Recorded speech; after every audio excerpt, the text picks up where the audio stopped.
Yo, it's Guido coming at you with the Tactics Talk, guys. Welcome back. Thanks for tuning in. And it is moi. It is moi on my Super Conqueror top tier. This is a good setup for me. We are on airfield, spawned into the east side, and I finally aced this tank. Yep, this is going to be my ace tanker in this. I'm trying to get to 100 battles as part of my 100 battle challenge. I'm at about 98, 97 or 98 battles in this particular game. And we are going to ace it. Here's the good news. There are no artillery, and I'm top tier. This is a great setup for the Super Conqueror. It's got a great turret. It's a tier 10 British heavy tank. An amazing turret, pretty soft hull, decent mobility, great gun depression. Now, this is great right here because we actually catch out. If you look at the other team, they've got him. There he is right there, T95 FV201 with Warhead Iron, I guess is the guy's name. This is a prize tank, right, for clan wars and a bit of an overpowered tank. However, he's going to move it into a place where it's not really its forte. It's going to come up here and try to use his gun depression on us sneaking over the hill, but you don't need much gun depression to do that, and he's exposing the relatively soft hull on this thing, and he gets absolutely eviscerated for it. I'm going to take the chance. I want to try to get him tracked, but I can't. And then the AE Phase 1 tracks him. And now we've got guys pushing in, and we are punishing this dude. I should have been shooting slightly right of that to try to get damage and the track. I'm going to keep coming up here, and there we go. We get up under there. We get the track and the damage, and he just doesn't get away. Looks like he repaired it or used his kit. I'm not sure if he delayed using the kit or what his plan was there, but that was a huge removal on this flank, getting rid of this guy. Now, without artillery, which is a really big deal in this particular battle, in this map anyway, because this spot can get hit constantly by arty.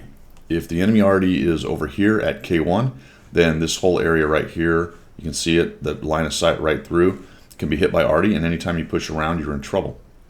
Same thing applies if you go to the south here, or to the north side, sorry. If the arty's up in this corner about C1, they can bomb this area down here, but without arty, that leaves just the big TDs in the back, which means you can do a little bit more poking and moving around. So I walk right in, and there's that weak hole that the Super Conqueror has. Just a little shot there, try to see if I can get that Pantera. He's hiding in that bush.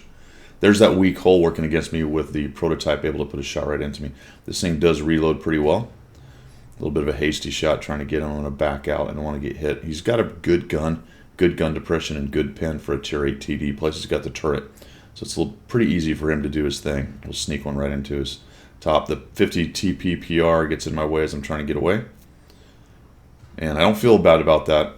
The guy is moving around, getting in my way. I'm just going to push him right out of the way. So he eats the shot, or I eat the shot. It was a bad idea of him to do that. See if we can get this prototype out. He's still hiding. That guy is kind of locking us down. He's a bit of a problem. So if he makes a unwise poke, I need to make sure he goes away.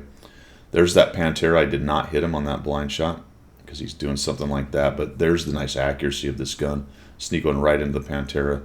Make him pay for poking right there. The FV wants to get a piece of him. I don't know if the PR... I wonder if he DC'd. He may have DC'd when he did that, actually. I didn't notice that until the replay. He kind of spun around. Oh, now he's moving again. Maybe he just came back in. I was having a lot of trouble. You can see that my ping's at 70 to 80, which is really high for me, and a lot of red dots. I don't know if you notice how much kind of jerking around and glitching and whatnot is going on the replay, but it was definitely impacting my gameplay for this game. So I'd played probably 3 or 4 times that night. I was having that issue the whole night. I was about to quit, and I said, we'll just play one more game, and this is the one. This is the one where I aced it, standard thing. So I think more than likely I'm going to be able to surprise them here because we took down their big kid, the FV T95, and all I'm seeing is the Tiger. There is a T30, but he's beat up, and I know there's usually a couple guys up where the Pershing and Tiger are, and lo and behold, there they are. I'm hoping I don't walk into a bunch of others, but if you look down in the middle, you've got the Pantera, the prototype, or the pilot, the AMX-30, and the M103. And the other T-30 is all the way on the other side of the map. Why they didn't go together, I don't know. Looks like they're platooned, although that might have been a dynamic platoon. If you count noses, that's just about everything, minus the T110E4, which I'm hoping isn't sitting right here. That would suck a lot. But we're going to take a slight chance and try to surprise these guys, and we do. They're not really looking. So I'm able to sneak one into the Pershing. And now, because there's no artillery here, and oh, by the way, when I came around the corner, I don't know if you noticed, I did a quick peek just to see if I get lit by a TD that might be sitting in those bushes. And since I didn't, that's when I pushed in. I do need to watch this spot right in front of me, right here, because if the 110 was hanging out in the back, he may come around right here and start shooting. But for the moment, that's why I'm just backing out, being careful for the moment. Is anybody there? Doesn't look like it. So I'm going to try to use my armor on this thing and the rapid reload, the relatively rapid reload that it has. So nobody came over on my side, TD-wise. There's the Grille, so he's not a factor. He won't be over there. I'm pretty sure no one's going to show up here, at least not in the near future, so I can come around here and start working on these dudes. A little bit of an overexposure. I probably didn't need to come that far, and I really gave that Tiger a shot, an opportunity to pen me. It looks like he did. My angle is okay, not amazing. Decent pen on the Tiger too, and it actually reloads about as fast as I do. And then all of a sudden the Pershing shows up. He gets a chunk of me.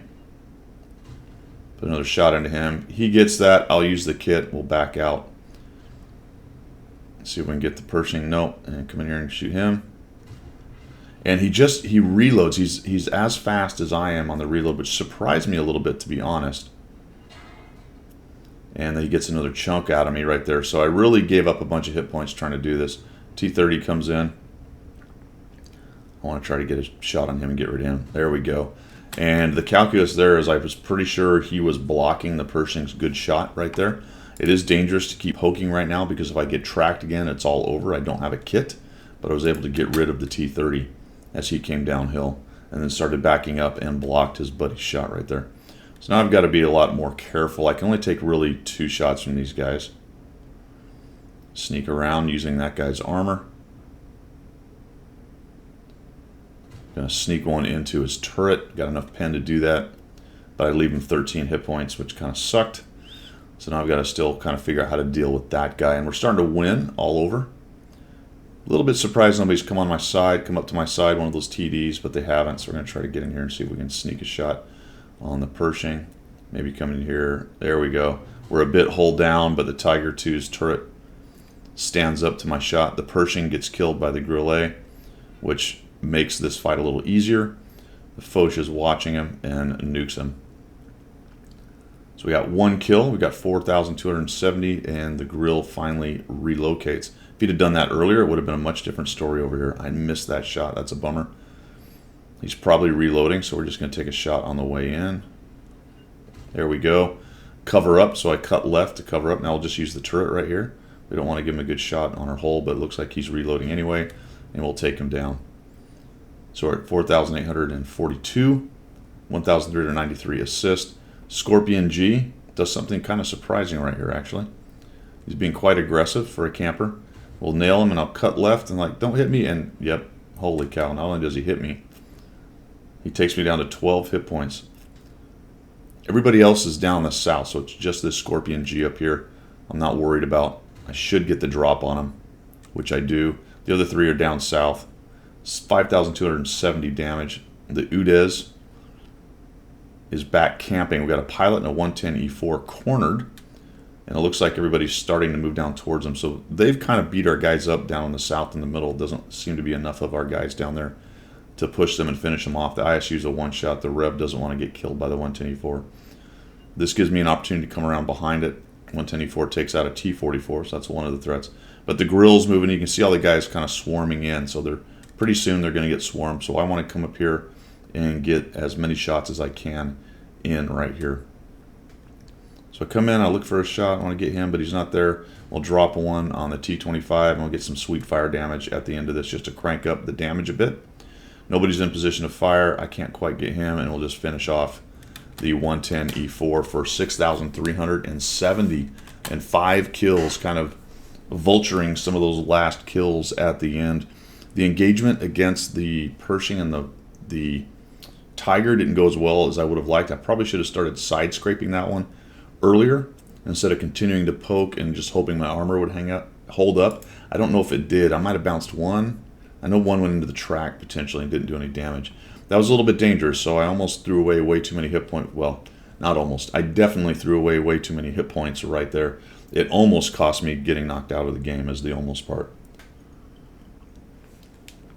But that's an ace tanker, man, in the Super Conqueror. No artillery, top tier, a map with a position that is really good for a Super Conqueror there in that middle brawl zone. All came together and I finally aced this thing. I think I'm sitting at 98 or 99 games, so I have a couple more games to finish out the 100 Battle Challenge. I'm not even going to 2-mark it, unfortunately. Even with that game, I'm still at like, I don't know, maybe 70% or so. Just not. I like the tank. Its situational capabilities when it can use that turret is pretty amazing. The gun is fantastic. I love the gun just based on its accuracy and the ease of using it. But overall, for whatever reason, I don't play it so good. Finally, though, I got the ace tanker. Hope you liked that, guys. Hope you enjoyed it. Hope you learned something. Appreciate the support of the channel as always. If you're looking for other ways to do so, you can find those down in the description. That's all I've got for today, and we will see you.